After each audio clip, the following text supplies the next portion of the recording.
Si este tipo de contenido te gusta y deseas seguir explorando grandes obras literarias narradas, te invito a suscribirte y dejar tu me gusta para apoyar este canal. Ahora, comenzamos con una historia conmovedora de Armando Palacio Valdés. Solo. Fresnedo dormía profundamente su siesta acostumbrada. Al lado del diván estaba el velador maqueado, manchado de ceniza de cigarro, y sobre él un platillo y una taza, pregonando que el café no desvela a todas las personas.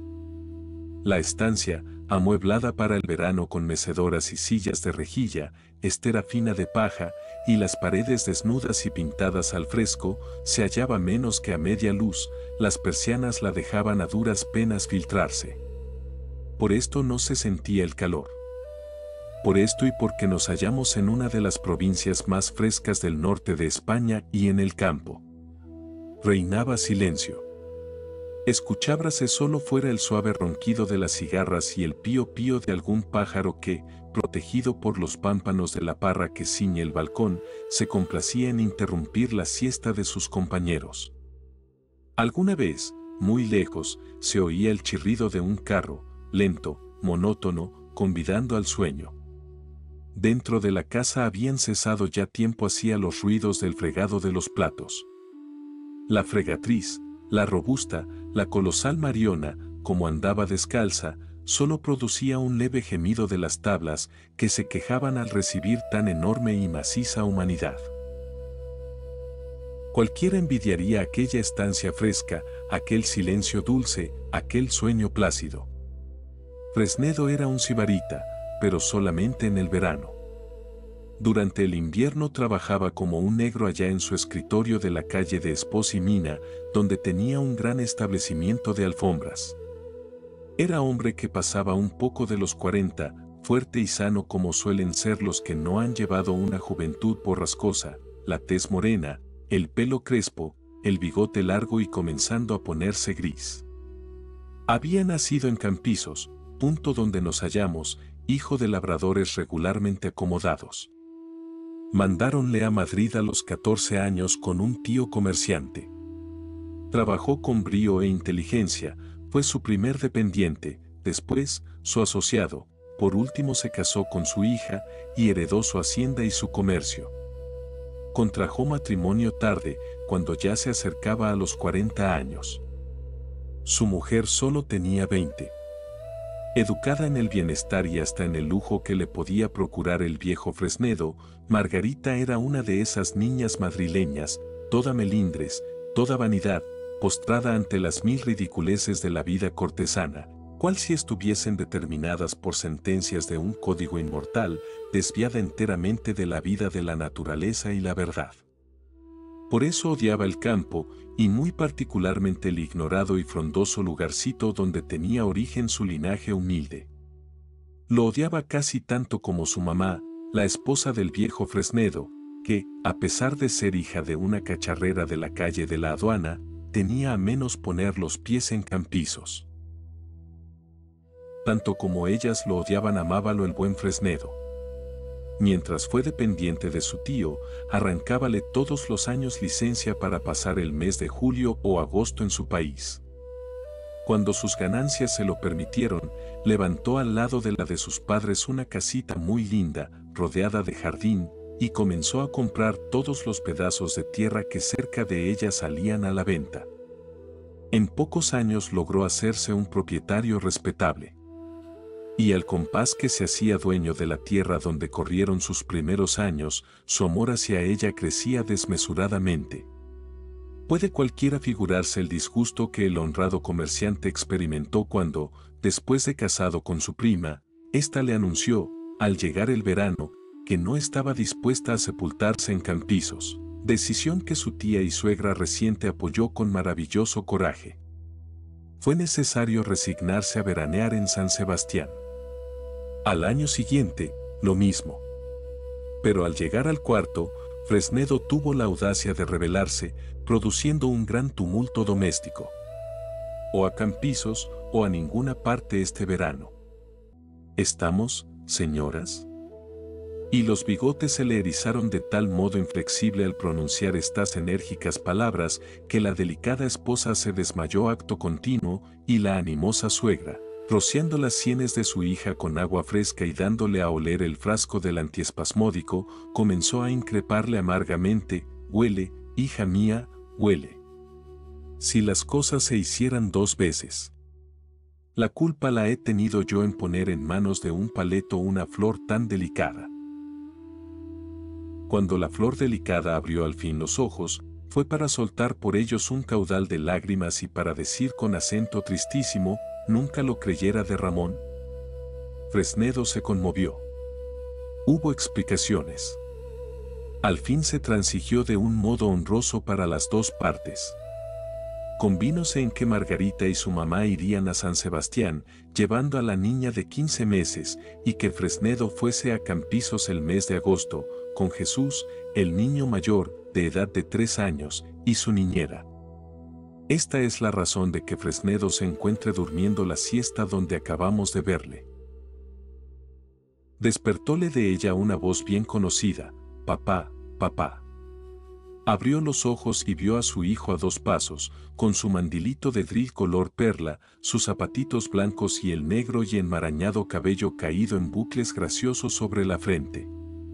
Era un chico más robusto que hermoso. La tez, de suyo morena, teníala ahora requemada por los días que llevaba de aldea haciendo una vida libre y casi salvaje. Su padre le tenía todo el día a la intemperie, siguiendo escrupulosamente las instrucciones de su médico. «Papá», dijo Tata, «que tú no querías, que tú no querías, que tú no querías comprarme un carro, y que el carnero no era mío, que era de Carmita, la hermana, y no me deja cogerlo por los cuernos», y me pegó en la mano. El chiquitín, al pronunciar este discurso con su graciosa media lengua, deteniéndose a cada momento, mostraba en sus ojos negros y profundos la indignación vivísima y mucha sed de justicia. Por un instante pareció que iba a romper en llanto, pero su temperamento enérgico se sobrepuso, y después de hacer una pausa cerró su perorata con una interjección de carretero. El padre le había estado escuchando embelesado, animándole con sus gestos a proseguir, lo mismo que si una música celeste le regalase los oídos. Al oír la interjección, estalló en una sonora y alegre carcajada.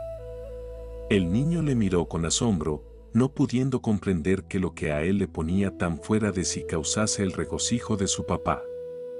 Este hubiera estado escuchándole horas y horas sin pestañear.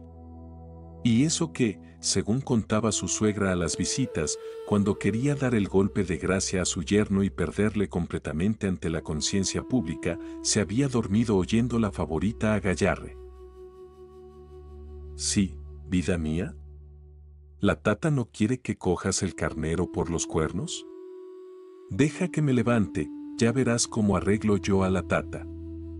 Fresnedo atrajo a su hijo y le aplicó 2 formidables besos en las mejillas, acariciándole al mismo tiempo la cabecita con las manos. El chico no había agotado el capítulo de los agravios que creía haber recibido de su niñera. Siguió gorjeando que ésta no había querido darle pan. «Hace poco tiempo que hemos comido». «Hace mucho», dijo el niño con despecho. «Bueno, ya te lo daré yo». Además, la Tata no había querido contarle un cuento ni hacer vaquitas de papel. Además, le había pinchado con un alfiler aquí. Y señalaba una manecita. «Pues es cierto», exclamó Fresnedo viendo, en efecto, un ligero rasguño. «Dolores». «Dolores», gritó después. Presentóse la niñera. El amo la increpó duramente por llevar alfileres en la ropa, contra su prohibición expresa. Jesús, viendo a la Tata triste y acobardada, fue a restregarse con sus faldas, como pidiéndole perdón de haber sido causa de su disgusto. «Bueno», dijo Fresnedo levantándose del diván y esperezándose. «Ahora nos iremos al establo y cogerás al carnero por los cuernos. ¿Quieres, Chucho?». Chucho quiso descoyuntarse la cabeza haciendo señales de afirmación que corroboraba vivamente con su media lengua. Pero echando al mismo tiempo una mirada tímida a su tata y viéndola todavía seria y avergonzada, le dijo con encantadora sonrisa: «No te enfades, boba, tú vienes también con nosotros». Fresnedo se vistió su americana de drill, se cubrió con un sombrero de paja y tomando de la mano a su niño, bajó al jardín y de allí se trasladaron al establo. Al abrir la puerta, Chucho, que iba muy decidido, se detuvo y esperó a que su padre penetrase. Estaba oscuro. Del fondo de la cuadra salía el vaho tibio y húmedo que despide siempre el ganado. Las vacas mugieron débilmente, lo cual puso en gran sobresalto a Jesús, que se negó rotundamente a entrar, bajo el pretexto especioso de que se iba a manchar los zapatos. Su padre le tomó entonces en brazos y pasó y quiso acercarle a las vacas y que les pusiese la mano en el testuz. Chucho, que no las llevaba todas consigo, confesó que a las vacas les tenía un potito de miedo. A los carneros ya era otra cosa. A estos declaraba que no les temía poco ni mucho, que jamás había sentido por ellos más que amor y veneración. «Bueno, vamos a ver los carneros», dijo Fresnedo sonriendo. Y se trasladaron al departamento de las ovejas. Allí pretendió dejarlo en el suelo, mas en cuanto puso los piececitos en él, Jesús manifestó que estaba cansadísimo y hubo que oparlo de nuevo. Acercóle su padre a un carnero y le invitó a que le tomase por un cuerno. Era cosa grave y digna de meditarse. Chucho lo pensó con detenimiento. Avanzó un poco la mano, la retiró otra vez, volvió a avanzarla, volvió a retirarla. Por último, se decidió a manifestar a su papá que a los carneros les tenía un potito miedo. Pero, en cambio, dijo que a las gallinas las trataba con la mayor confianza, que en su vida le habían inspirado el más mínimo recelo, que se sentía con fuerzas para cogerlas del rabo, de las patas y hasta del pico, porque eran unos animales cobardes y despreciables, al menos en su concepto.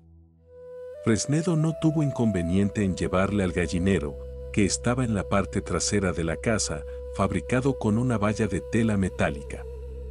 Allí Chucho, con una bravura de que hay pocos ejemplos en la historia, se dirigió al gallo mayor, enorme animal de casta española, soberbio de posturas y ardiente de ojo. Trató de cogerle por el rabo, como había formalmente prometido, pero el grave sultán del gallinero chilló de tal horrísona manera, extendiendo las alas y dando feroces sacudidas, que el frío de la muerte penetró en el corazón de Chucho. Apresuróse a soltarlo y se agarró aterrado al cuello de su padre. «Pero, hombre, ¿no decías que no tenías miedo a las gallinas?», exclamó este riendo. Tú, cógelo tú, papá. Yo tengo miedo». «No, tú no tienes miedo». «¿Y tú, lo tienes?». Cayó avergonzado, pero al fin confesó que a las gallinas también les tenía un potito de miedo. Desde allí llevóle otra vez Fresnedo al establo y después de varios sustos y vacilaciones logró que pusiera su manecita en el hocico de un becerro. Más ocurriéndole al animal sacar la lengua y pasársela por la mano, la aspereza de ella le produjo tal impresión que no quiso ya arrimarse a ningún otro individuo de la raza vacuna. Subióle después al pajar. ¡Qué placer para Chucho! Hundirse en la crujiente hierba, agarrarla y esparcirla en pequeños puñados, dejarse caer hacia atrás con los brazos abiertos. Pero aún era mayor el gozo de su padre contemplándole. Jugaron a sepultarse vivos. Fresnedo se dejaba enterrar por su hijo, que iba amontonando hierba sobre él con vigor y crueldad que nadie esperara de él. Más a lo mejor de la operación, su papá daba una violenta sacudida y echaba a volar toda la hierba. Y con esto el chico soltaba nuevas carcajadas, como si aquello fuese el caso más chistoso de la tierra. Sudaba una gota por todos los poros de su tierno cuerpecito, tenía los cabellos pegados a la frente y el rostro encendido. Cuando su papá trató de tomar la revancha y sepultarle a él, no pudo resistirlo. Así que se halló con hierba sobre los ojos, dióse a gritar y concluyó por llorar con verdadero sentimiento, cayéndole por las mejillas unas lágrimas que su padre se apresuró a beber con besos apasionados. Sí, en aquel momento a Fresnedo le atacó uno de esos accesos de ternura que solían ser en él frecuentes. Jesús era su familia, todo su amor, la única ilusión de su vida. Si entrásemos por los últimos pliegues de su corazón, es posible que no halláramos ya un átomo de cariño hacia su mujer. El carácter altanero, impertinente y desabrido de ésta había matado el fuego de la pasión que sintió por ella al casarse. Pero aquel tierno pimpollo, aquel botón de rosa, aquel pastelito dulce amasado por los ángeles lo llenaba todo, ocupaba enteramente su vida, era el fondo de sus pensamientos, el consuelo de sus pesares. Abrazábalo con arrebato y cubría sus frescas mejillas con besos prolongados apretadísimos, murmurando después a su oído palabras fogosas de enamorado. ¿Quién te quiere más que nadie en el mundo, hermoso mío? ¿No es tu papá? Di, Lucero. ¿Y tú, a quién quieres más? Sí, vida mía, sí, te quiero tanto, que daría por ti la vida con gusto. Por ti, nada más que por ti, quisiera ser algo de provecho en el mundo. Por ti, solo por ti, trabajo y trabajaré hasta morir.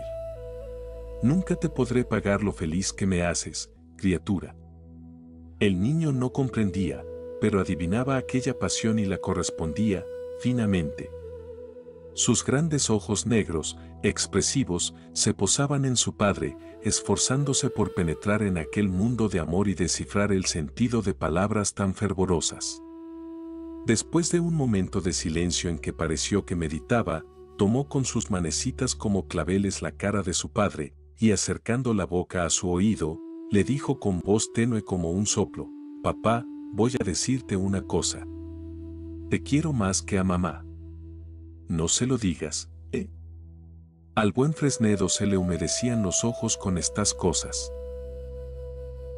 Bajaron del pajar, salieron del establo, y después de consultado el reloj, el comerciante resolvió irse a bañar, como todos los días, al río.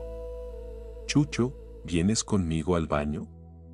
«Cielo santo, qué felicidad». Chucho quiso volverse loco de alegría. Generalmente el baño de su padre le causaba algunas lágrimas porque no podía llevarle consigo a causa de la niñera. Fresnedo se bañaba en un sitio retirado, pero en cueros vivos. Esta vez se decidió a llevar a su hijo y dejar a Dolores en casa. El niño comenzó a pedir a grandes gritos el sombrero. No quería subir por la casa, temiendo que su padre se le escapase como otras veces. La tata, riendo, se lo tiró del balcón, y lo mismo la sábana del papá y la sombrilla. El río estaba a 1 kilómetro de la casa. Era necesario caminar por unas callejas bordadas de toscas paredillas recamadas de zarzamora y madreselva.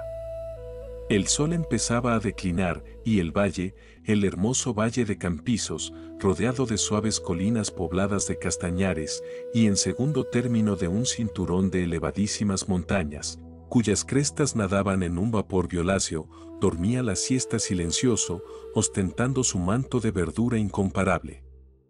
Había todos los matices del verde en este manto, desde el claro amarillento de la hierba tierna hasta el obscuro y profundo de los robles y negrillos. Caminaban padre e hijo por las angostas calles preservándose del sol con la sombrilla del primero. Pero Chucho se escapaba muchas veces y Fresnedo le dejaba libre, convencido de que era bueno acostumbrarlo a todo. Gozaba al verle correr delante, con su mandilito de dril y su gran sombrero de paja con cintas azules. Chucho andaba 4 veces el camino, como los perros. Paraba a cada instante para coger las florecitas que estaban al alcance de su mano, y las que no, obligaba despóticamente a su padre a cogerlas y además a cortar algunas ramas de los árboles, con las cuales iba barriendo el camino.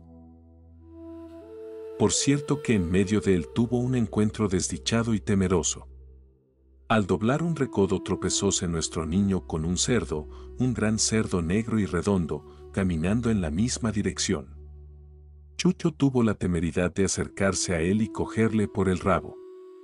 Este aditamento de los animales ejercía una influencia magnética sobre sus diminutas manos regordetas. El cerdo, que estaba, al parecer, de mal humor y nervioso, al sentirse asido lanzó un terrible bufido, y dando la vuelta para escapar, embistió con el niño y lo volcó. ¡Cristo Padre! ¡Qué grito!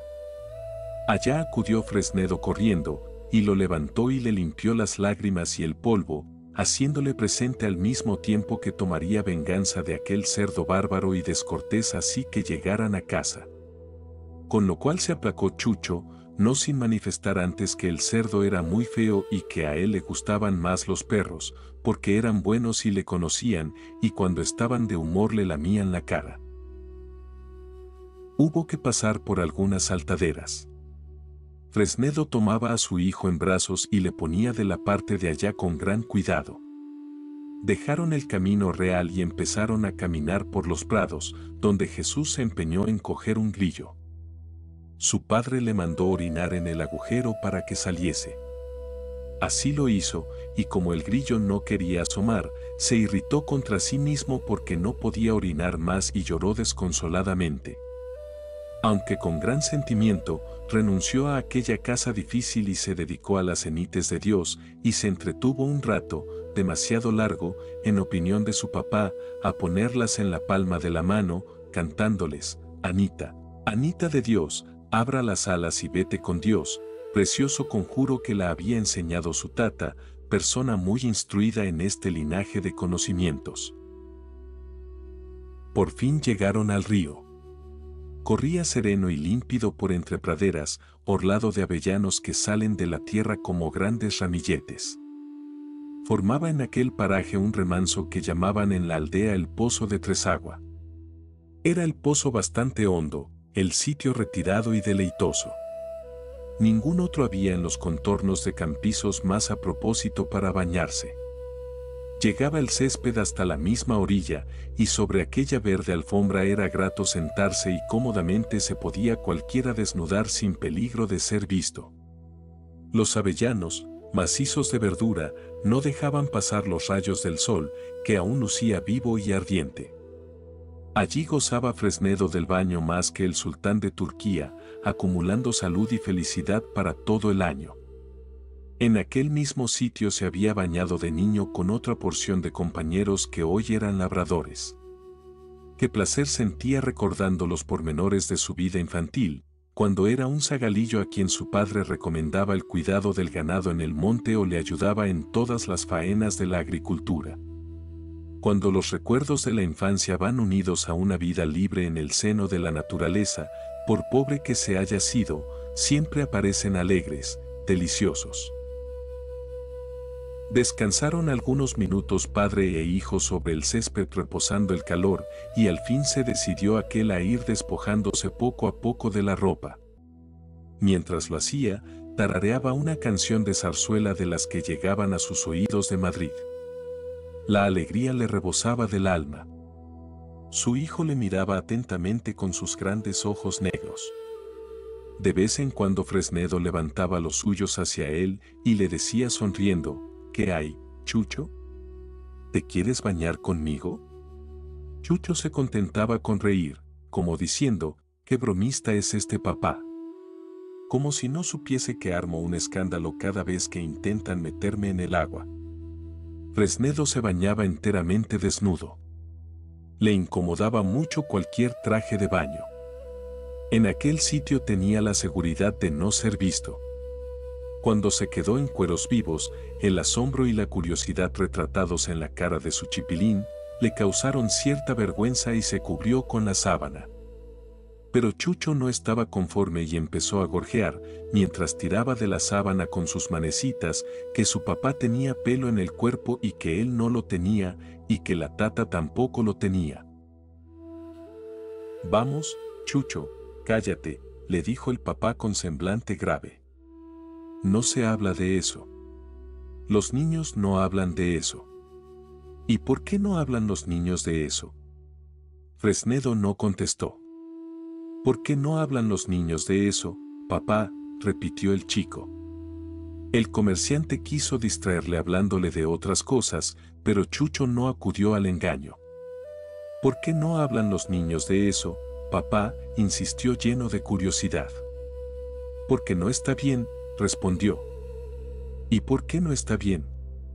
Vaya, vaya, déjame en paz, exclamó entre impaciente y risueño. Embosado en la sábana como en un jaique moruno avanzó hacia el agua. Mira, Chucho, dijo volviéndose, no te muevas de ahí. Sentadito hasta que yo salga, ¿verdad? Mira, vas a ver cómo me tiro de cabeza al agua. Mira bien. A la 1, a las 2. Mira bien, Chucho. A las 3. Fresnedo, que había dejado caer la sábana al dar las voces y se había colocado sobre un pequeño cantil, lanzóse, en efecto de cabeza al pozo con el placer que lo hacen los hombres llenos de vida. Al hundirse, su cuerpo robusto agitó violentamente el agua, produjo en ella una verdadera tempestad, cuyas gotas salpicaron al mismo Jesús. Este sufrió un estremecimiento y quedó atónito, maravillado, al ver prontamente salir a su padre y nadar haciendo volteretas y cabriolas en el agua. Mira, Chucho. Mira. Y se puso con el vientre arriba, dejándose flotar sin movimiento alguno. Mira, mira ahora. Y nadaba hacia atrás con los pies solamente. Verás ahora, voy a nadar como los perros. Nadaba, en efecto, chapoteando el agua con las palmas de las manos. Con qué gozo recordaba el rico comerciante aquellas habilidades aprendidas en la niñez. Chucho estaba arrobado en éxtasis delicioso contemplándole. No perdía uno solo de sus movimientos. Chucho. Chuchín. Bien mío. Quien te quiere, gritaba Fresnedo embriagado por la felicidad que las caricias del agua y los ojos inocentes de su hijo le producían. El niño guardaba silencio completamente absorto y atento a los juegos natatorios de su padre. Vamos, di, Chipilín, ¿quién te quiere? Papá, respondió grave con su voz levemente ronca, sin dejar de contemplarle atentamente. Una de las habilidades en que Fresnedo había sobresalido de niño y que mucho le enorgullecía era la de pescar truchas a mano. Siempre que venía a Campizo se ejercitaba en esta pesca. Era verdaderamente notable su destreza para reconocer y batir los agujeros de las rocas, bloquear la trucha y agarrarla por las agallas al fin. Los pescadores del país confesaban que se las podía ver con cualquiera de ellos, y se contaba que de niño había salido del agua con 3 truchas, una en cada mano y otra en la boca, aunque Fresnedo no quería confirmarlo. Pues bien, en este momento le acometió el deseo de proporcionar un placer a su hijo y dárselo a sí mismo. Verás, Chipilín, voy a sacarte una trucha. ¿Quieres? Ya lo creo que quería. Pues si cabalmente Chucho sentía mayor inclinación, si cabe, a los animales acuáticos que a los terrestres. Fresnedo hizo una larga aspiración y se sumergió, dejando a su hijo maravillado, registró los huecos de algunas piedras del fondo, y solo pudo tocar con los dedos la cola de una trucha sin lograr agarrarla. Como le faltase el aliento, subió a respirar. Chucho, no he podido cogerla, pero ya caerá. ¿Por qué caerá, papá?, preguntó el niño que no dejaba escapar un modismo sin hacer que se lo explicasen. Quiero decir que ya la cogeré. Otra vez aspiró el aire con fuerza y se lanzó al fondo. Al cabo de unos momentos salió a la superficie con una trucha en la mano, que arrojó a la orilla. Chucho dio un grito de susto y alegría al ver a sus pies al animalito brincando y retorciéndose con furia. Quería agarrarlo cuando paraba un instante, pero al acercar su manecita la trucha daba un salto, y el chico, estremecido, la retiraba vivamente, intentaba nuevamente asirla lanzando chillidos alegres, y otro salto le asustaba y le ponía súbito grave. Estaba nervioso, gritaba, reía, hablaba, Lloraba a un tiempo mismo, mientras su padre, embelesado, nadaba suavemente contemplándole. Anda, valiente. Agárrala, que no te hace nada. Por la cola, tonto. ¿Quieres que te pesque otra más grande? Sí, más grande, papá. Esta no me gusta, respondió el chiquito renunciando ya bravamente a agarrar una trucha tan pequeña. El buen comerciante se preparó para otro chapuz, dejóse ir al fondo y con prisa comenzó a registrar los agujeros de una roca grande que antes había visto. La muerte feroz y traidora aguardaba dentro. Metió el brazo en uno de ellos harto angosto, y cuando intentó sacarlo no pudo. La sangre se le agolpó toda al corazón. Perdió la serenidad para buscar la postura en que había entrado. Forcejeó en vano algunos momentos. Abrió la boca al fin, falto de aliento, y en pocos segundos quedó asfixiado el infeliz. Chucho esperó en vano su salida.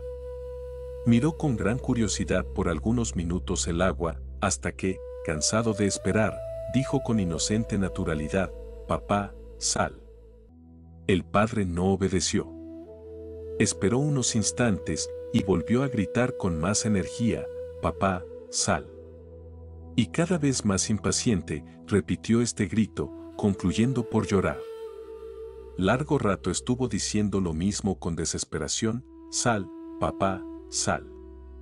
Sus rosadas mejillas estaban bañadas de lágrimas, sus ojos grandes, hermosos, inocentes, se fijaban ansiosos en el pozo donde a cada instante se figuraba ver salir a su padre. Un salto de la trucha que tenía cerca, viva aún, le distrajo.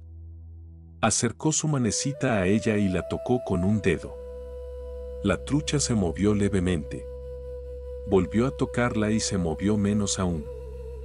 Entonces, alentado por el abatimiento del animal, se atrevió a posar la palma de la mano sobre él. La trucha no rebulló. Chucho principió a gorjear por lo bajo que él no tenía miedo a las truchas y que si estuviera allí su hermana Carmita indudablemente no osaría poner la mano sobre una bestia tan feroz como aquella. Tanto se fue envalentonando, que concluyó por agarrarla por la cola y suspenderla. Aquel acto de heroísmo despertó en él mucha alegría.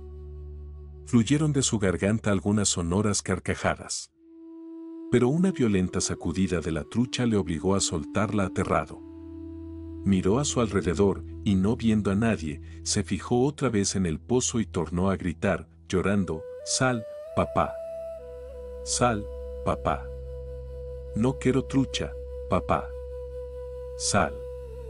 El sol declinaba. Aquel retirado paraje, situado en la falda misma de la colina, se iba poblando de sombras. Allá, en el horizonte, el sol se ocultaba detrás de las altas y lejanas montañas de color violeta. «Ten miedo, papá. Sal, papaíto», gritaba la tierna criatura bebiendo lágrimas. Ninguna voz respondía a la suya. Escuchábanse tan solo las esquilas del ganado o algún mugido lejano. El río seguía murmurando suavemente su eterna queja. Rendido, ronco de tanto gritar, Chucho se dejó caer sobre el césped y se durmió. Pero su sueño fue intranquilo. Era una criatura excesivamente nerviosa, y la agitación con que se había dormido le hizo despertar al poco rato. Había cerrado la noche. Al principio no se dio cuenta de dónde estaba, y dijo como otras veces en su camita: «Tata, quiero agua». Pero viendo que la tata no acudía, se incorporó sobre el césped, miró alrededor, y su pequeño corazón se encogió de terror observando la obscuridad que reinaba. «Tata, tata», gritó repetidas veces. La luz de la luna rielaba en el agua. Atraídos sus ojos hacia ella, Chucho se acordó de pronto que su papá estaba con él y se había metido en el río a sacarle una trucha. Y entre sollozos que le rompían el pecho y lágrimas que le cegaban, volvió a gritar: «Sal, papá, sal, mi papá. Ten miedo». La voz del niño resonaba tristemente en la oscura campiña silenciosa. Ah. Si el buen Fresnedo pudiera escucharle allá en el fondo del pozo, hubiera mordido la roca que le tenía sujeto, se hubiera arrancado el brazo para acudir a su llamamiento. No pudiendo ya gritar más porque le faltaba la voz y el aliento, destrozado por el cansancio, cayó otra vez dormido, y así le hallaron los que habían salido en su busca. La noticia de la tragedia se extendió rápidamente por Campisos y sus alrededores. Aquella misma noche acudieron al lugar del suceso labradores de todas las aldeas cercanas. A la luz de las antorchas trabajaron sin descanso para sacar el cadáver del infeliz Fresnedo. No fue tarea fácil. Hubo que romper parte de la roca que aprisionaba su brazo. Cuando por fin lograron extraerlo del agua y lo tendieron sobre el césped, el espectáculo era desgarrador. Aquel hombre robusto, lleno de vida pocas horas antes, yacía ahora rígido, con el rostro amoratado y los ojos abiertos fijos en un punto del cielo, como si en el último instante hubiera dirigido hacia arriba una súplica desesperada.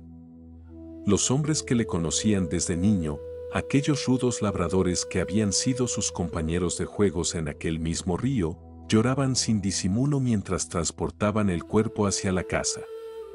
Las mujeres de la aldea, congregadas en el camino, prorrumpían en lamentos al ver pasar el fúnebre cortejo. Algunos viejos recordaban en voz alta las virtudes del difunto, su bondad para con los pobres, su cariño al terruño natal, su laboriosidad y honradez. Era uno de los suyos, un hijo del pueblo que había prosperado en la ciudad pero que nunca había olvidado sus raíces humildes ni había dejado de amar aquella tierra que le vio nacer. En la casa, el pequeño Jesús dormía profundamente en su camita, ajeno a la desgracia que acababa de destrozar su existencia. Dolores, la niñera, velaba junto a él con los ojos enrojecidos por el llanto. La pobre muchacha se reprochaba amargamente no haber insistido en acompañarlos al río, aunque bien sabía que su amo prefería bañarse solo con el niño. Cuando trajeron el cadáver y lo depositaron en el salón principal sobre una mesa cubierta con sábanas blancas, las mujeres de la casa se pusieron a amortajarlo mientras rezaban en voz baja.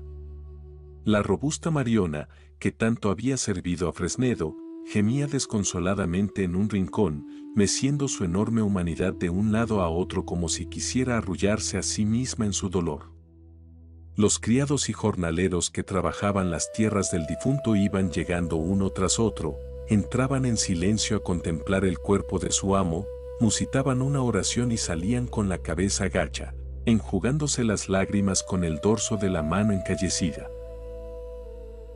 Hubo que enviar un telegrama urgente a San Sebastián, donde Margarita veraneaba con su madre y la pequeña Carmita.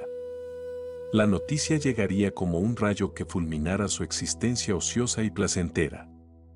Por mucho que el matrimonio se hubiera enfriado, por muchas que fueran las diferencias que los separaban, Margarita quedaba ahora viuda, sola con 2 hijos pequeños, y tendría que enfrentarse a una realidad muy distinta de la que había conocido hasta entonces. El comercio de alfombras en Madrid, las propiedades en Campisos, todo aquel patrimonio que Fresnedo había construido con años de trabajo tenaz, pasaba ahora a manos de una mujer que nunca había mostrado el menor interés por los negocios ni por la administración del dinero. Su madre, la orgullosa señora que despreciaba Campisos a pesar de sus propios orígenes humildes, tendría que aconsejarla ahora en cuestiones prácticas y no simplemente en las frivolidades de la moda y el buen tono. Amaneció un día gris sobre el valle de Campisos. Las montañas que rodeaban el pueblo parecían más oscuras que de costumbre, como si ellas también guardaran luto por el hijo de la tierra que había regresado a su seno para morir. Los castaños y robles mecían suavemente sus ramas en la brisa matinal, produciendo un murmullo que sonaba como un responso interminable. Las campanas de la iglesia comenzaron a tocar a muerto con aquel tañido lento y solemne que anuncia que alguien ha partido de este mundo. Los campesinos que salían a trabajar sus tierras se detenían al escuchar las campanas, se santiguaban y murmuraban una oración por el alma del difunto antes de continuar su camino.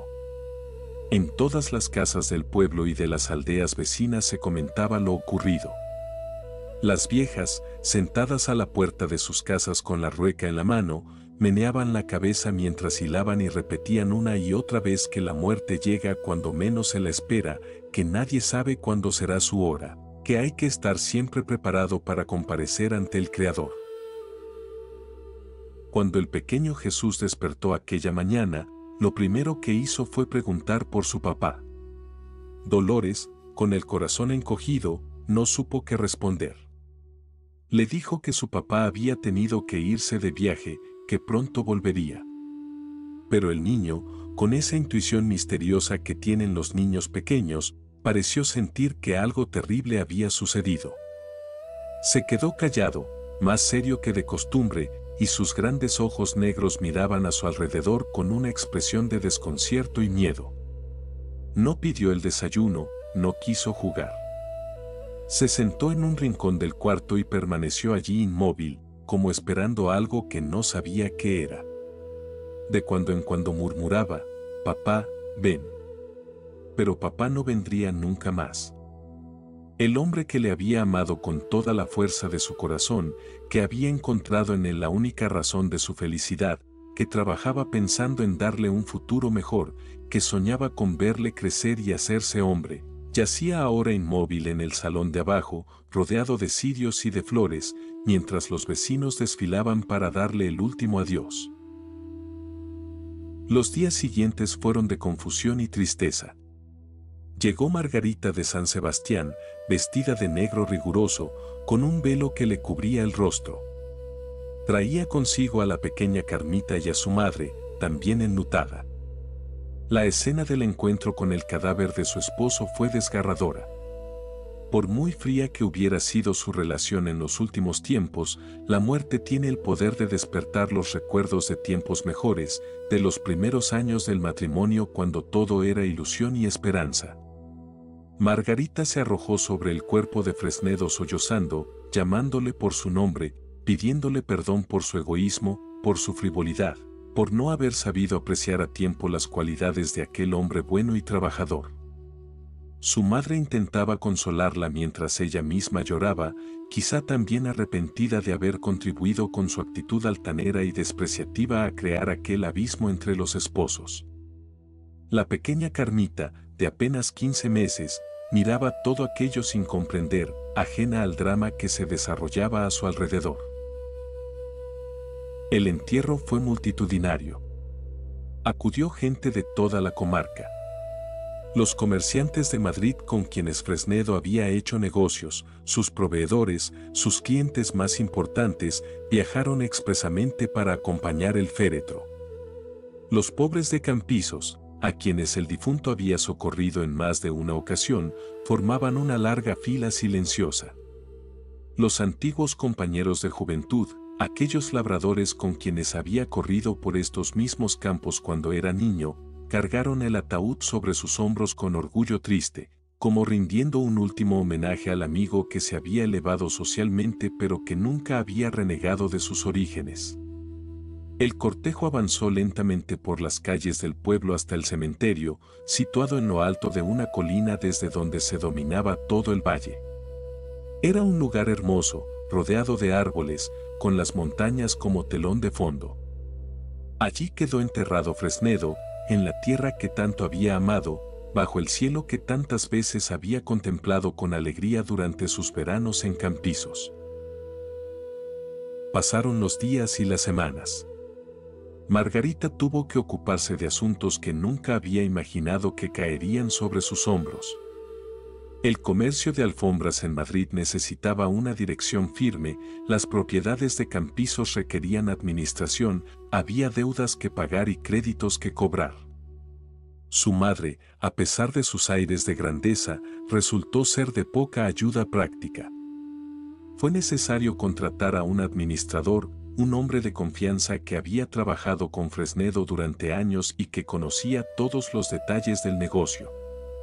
Poco a poco, Margarita fue comprendiendo la magnitud del esfuerzo que su marido había realizado día tras día, año tras año, para mantener a la familia en el bienestar y el lujo al que ella se había acostumbrado sin siquiera pensar en su origen.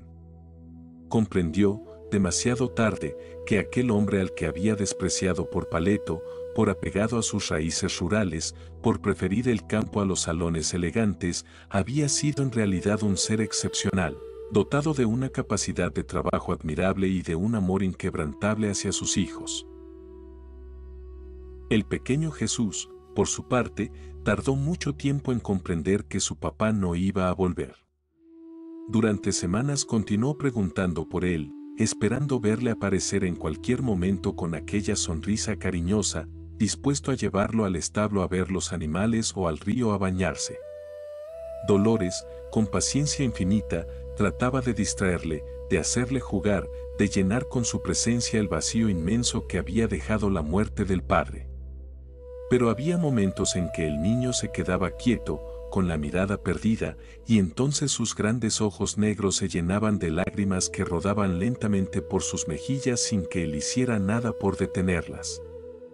En esos momentos parecía estar reviviendo aquella tarde terrible junto al río, cuando gritó una y otra vez llamando a su papá, cuando el miedo y la soledad se apoderaron de su pequeño corazón, cuando el sol se ocultó dejándolo en la oscuridad más absoluta, no solo la de la noche sino la de la orfandad. Con el tiempo, la memoria de aquel día se fue haciendo más difusa en la mente del niño. Los recuerdos de la infancia temprana tienen esa cualidad de desvanecerse como el humo, de volverse imprecisos y confusos. Quizá en el futuro, cuando fuera un hombre adulto, solo conservaría imágenes fragmentarias de su padre, las manos grandes y fuertes que le sostenían, la voz grave que le cantaba canciones, la risa franca que resonaba en el pajar mientras jugaban a enterrarse bajo la hierba. Tal vez recordaría vagamente aquella tarde junto al río, pero sin comprender del todo lo que había sucedido, sin poder reconstruir la secuencia completa de los acontecimientos. O quizá, por el contrario, aquel recuerdo quedaría grabado a fuego en algún lugar profundo de su ser, y aunque no pudiera traerlo conscientemente a la memoria, influiría en su personalidad, en sus miedos, en su manera de relacionarse con el mundo. Hay experiencias que marcan el alma para siempre, aunque la mente las olvide. La casa de Campizos quedó cerrada. Margarita no tenía ningún deseo de volver allí, y su madre mucho menos. Aquel lugar que había sido el refugio y el paraíso de Fresnedo, donde había sido tan feliz en compañía de su hijo, se convirtió en una casa vacía, con las persianas bajadas y el jardín creciendo salvaje y descuidado.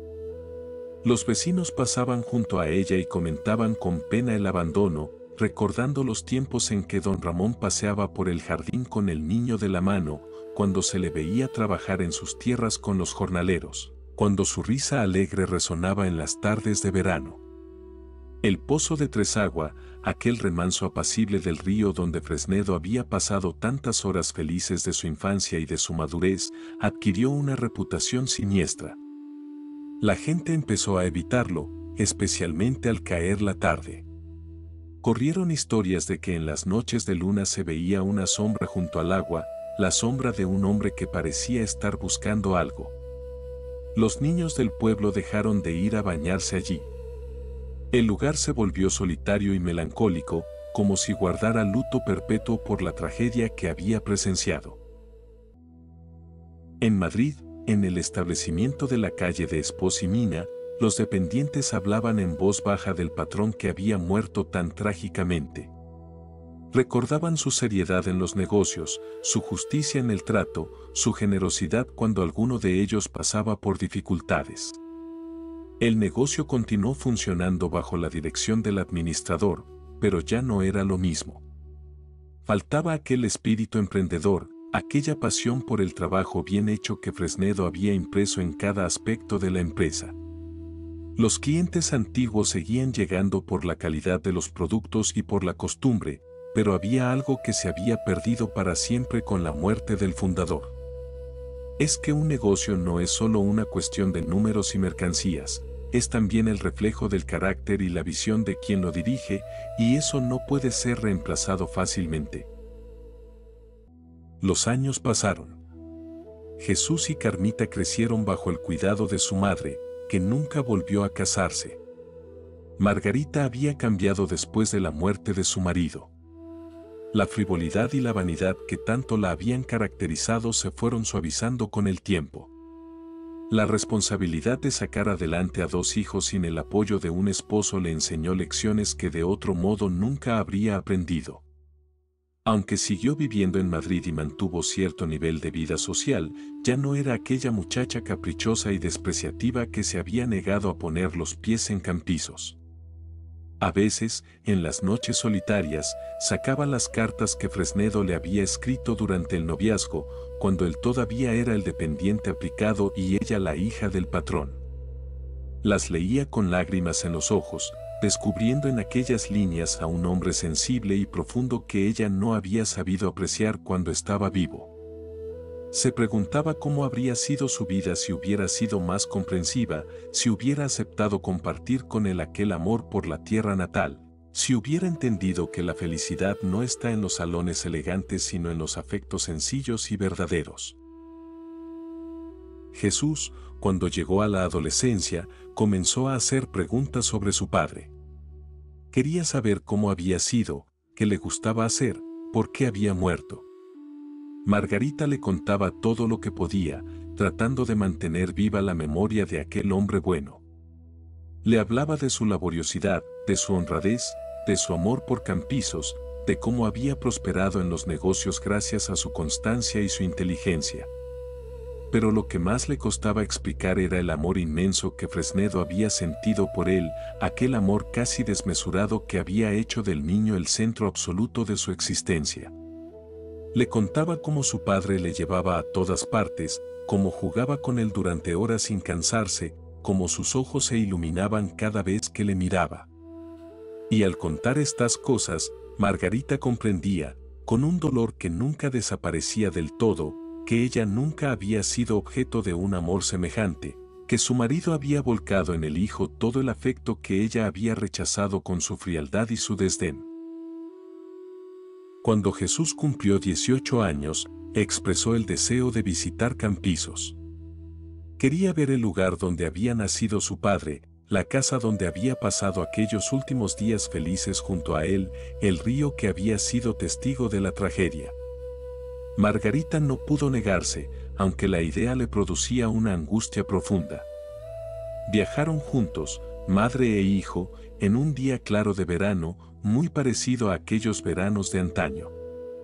La casa seguía allí, más deteriorada por el paso del tiempo y el abandono, pero aún reconocible.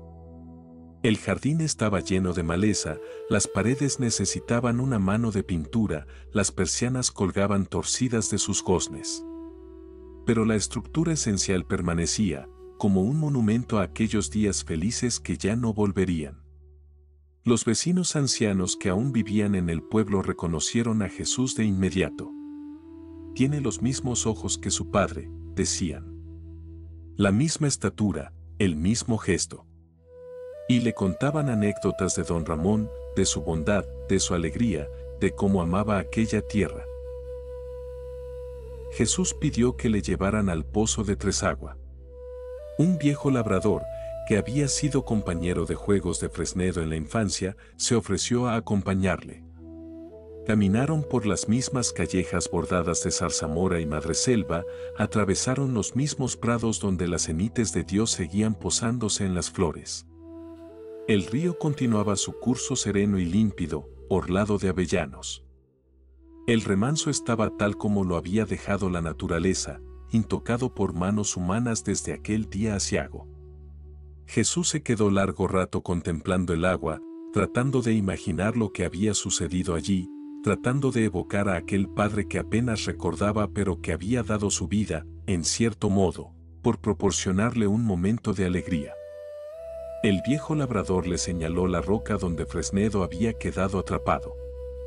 La habían roto parcialmente para extraer el cadáver, pero gran parte de ella permanecía tal cual. Jesús se acercó, tocó la piedra fría y áspera y sintió que algo se rompía dentro de él. Lloró entonces, lloró como no había llorado nunca, liberando un dolor que había estado sepultado en lo más profundo de su ser durante todos aquellos años. Cuando regresó a Madrid, Jesús era un hombre diferente. Había encontrado algo en Campizos, algo que no sabía que estaba buscando. Había encontrado las raíces de su padre y, por extensión, las suyas propias. Comprendió que era heredero no solo del patrimonio material que Fresnedo había dejado, sino también de su espíritu trabajador, de su amor por la tierra, de su capacidad para encontrar la felicidad en las cosas sencillas. Y comprendió también el significado profundo de aquel título que encabezaba la historia de su vida, solo. Su padre había muerto solo, en el fondo de aquel río, con el brazo atrapado en la roca, mientras él, siendo apenas un niño de 3 años, gritaba inútilmente desde la orilla. Y él, Jesús, había quedado solo también, huérfano de aquel amor incondicional que nunca más encontraría en su vida. Pero en esa soledad había también una lección, un legado. La soledad enseña, forja el carácter, obliga a encontrar dentro de uno mismo las fuerzas que de otro modo se buscarían en el exterior. Su padre le había dejado, sin saberlo, ese último regalo, la capacidad de enfrentarse a la vida con dignidad, de trabajar con tesón, de amar con intensidad cuando llegara el momento. Y quizá, pensó Jesús, eso era más valioso que cualquier otra herencia. Fin. Gracias por haber llegado al final del audiolibro, muchas gracias por el apoyo al canal.